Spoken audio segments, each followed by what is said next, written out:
আসসালামু আলাইকুম রহমতুল্লাহ। আজ আপনারা দেখাইমু আমরা বাড়ির পিছনের পুকুরের মধ্যে আমরা মাছরে কিভাবে খাবার দেই। আজ বিকালের 4টার দিকে আমি আর আমার চাচার ভাইয়ে টাইম করে আজ মাছের খাবার দিতাম, কারণ মাছের মধ্যে আমরা প্রাকৃতিক খাবার যেগুলো সেগুলো মনে হয় কম, যার কারণে মাছগুলো বাইসা উঠে এবং লাগের মাছের খানি নেয়। তো যার কারণে আমরা কিতা করলাম, যা বাজার থেকে এক বস্তা ফিট লুই আইলাম। ফিট লুই আইয়া তো হালকা প্রথমে দিকে দেখলাম কই কিছু ফিট খাওয়াইয়া দেখি মাছের কিরকম লাগে, তারা খাননি। আমি এক ছোটো বালতির মধ্যে ফিটগুলা নিয়ে আইলাম। তো আপনারা তো দেখলো আমি কিভাবে ফিটগুলো চাপ দিলাম, দেওয়ার পরে দেখা যায় একটা করে মাছ মানে ফিটগুলা খাইতে এগিয়ে আসো। তো মাছে আস্তে আস্তে ফিট খাইরো।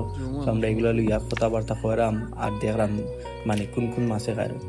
লক্ষ্য করে দেখলাম যে আমাদের পুকুরের মধ্যে রুই মাছ এবং সরপুঁটি এবং তেলাপিয়া মাছ যেগুলো আছে ওগুলা এই ফিটটা খুব খায়রো।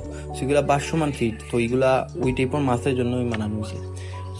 মাছে খায়রা তো আমি বুয়া বুয়া দেখলাম, একটু আমার খুব ভালো লাগে। কেননা মাছ মারার শখটা আমার ছোট মান থেকেও। তো যখন আমি সুযোগ পাই গাটোর মাছগুলোর যত্ন নেই, খাবার দাবার দিই এবং মাঝে মধ্যে আমি সময় কাটাই গাটোর ফাড়ে বইয়া।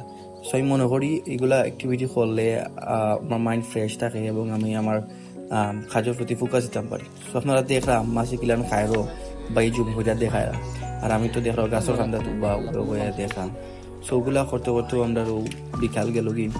আর একটা কথা হইল গিয়া, মানুষ সবসময় বিজি থাকা উচিত লাইফে। মানুষ যদি অলসতা করে তো লাইফও কিছু করতে পারে না। তো মানুষের যদি কোনো না কোনো ফ্রি টাইম থাকে তো যে কোনো ক্ষেত্রে খাটানো উচিত।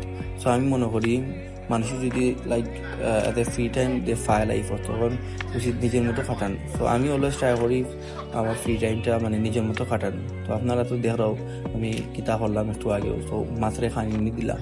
এগুলো আমি সবসময় করতে থাকি, কেননা অনেক সময় গড়ে বইতে বইতে যেদিন ক্লাস থাকে না অথবা পড়ালেখা থাকে না, এই সময় বোরিং লাগে।